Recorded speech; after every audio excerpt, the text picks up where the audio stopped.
எஸ்பிஐயில் பேசிக் savings account வச்சிருக்கிறவங்கள பார்த்தா ரொம்ப ரொம்ப பாவமாக இருக்குங்க. ஏன்னா அக்டோபர் 1ஆம் தேதியிலேருந்து ரொம்ப முக்கியமான ஒரு மாற்றம் வரப்போகுது.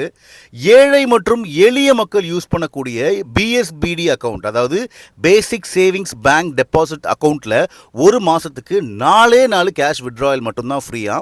இதை நம்ம ஏடிஎம்மில் விட்ரா பண்ணாலும் கவுண்ட் ஆகும், பேங்க்கில் போய் விட்ரா பண்ணாலும் கவுண்ட் ஆகும்.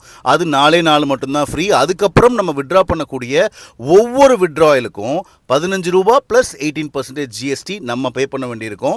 ஸோ ஒவ்வொரு எக்ஸ்ட்ரா விட்ராயலுக்கும் 17 ரூபாய் 70 காசு நம்ம சார்ஜாக பே பண்ண வேண்டியதாக இருக்கும். யோசிச்சு பாருங்கள், நம்ம காசை பேங்க்லேருந்து நம்ம எடுக்கிறதுக்கு நம்ம எக்ஸ்ட்ராவாக காசு பே பண்ணணும். பட் இந்த யூபிஐ, என்இஎஃப்டி, ஐஎம்பிஎஸ், ஆர்டிஜிஎஸ்லாம் பண்ணால் எந்த விதமான ஃபீயும் கிடையாது. இதுலேருந்து எஸ்கேப் ஆகிறதுக்கு ரெண்டு வழி தாங்க இருக்குது. ஒன்று, நம்ம டிஜிட்டல் பேமெண்ட்ஸ் பழகிக்கணும். ரெண்டாவது என்ன அப்படின்னாக்கா, சின்னதாக விட்ரா பண்ணாமல் பல்காக ஒரு அமௌண்ட்டை விட்ரா பண்ணி எடுத்துக்கணும். இந்த விஷயத்தை மறக்காமல் எஸ்பிஐ அக்கௌண்ட் யூஸ் பண்ணுறவங்க ஃப்ரெண்ட்ஸ் அண்ட் ஃபேமிலிக்கு ஷேர் பண்ணுங்கள். இப்படி தேவையான விஷயங்கள் தெரிஞ்சுக்கிறதுக்கு இந்த பேஜை ஃபாலோ பண்ணிக்கோங்க.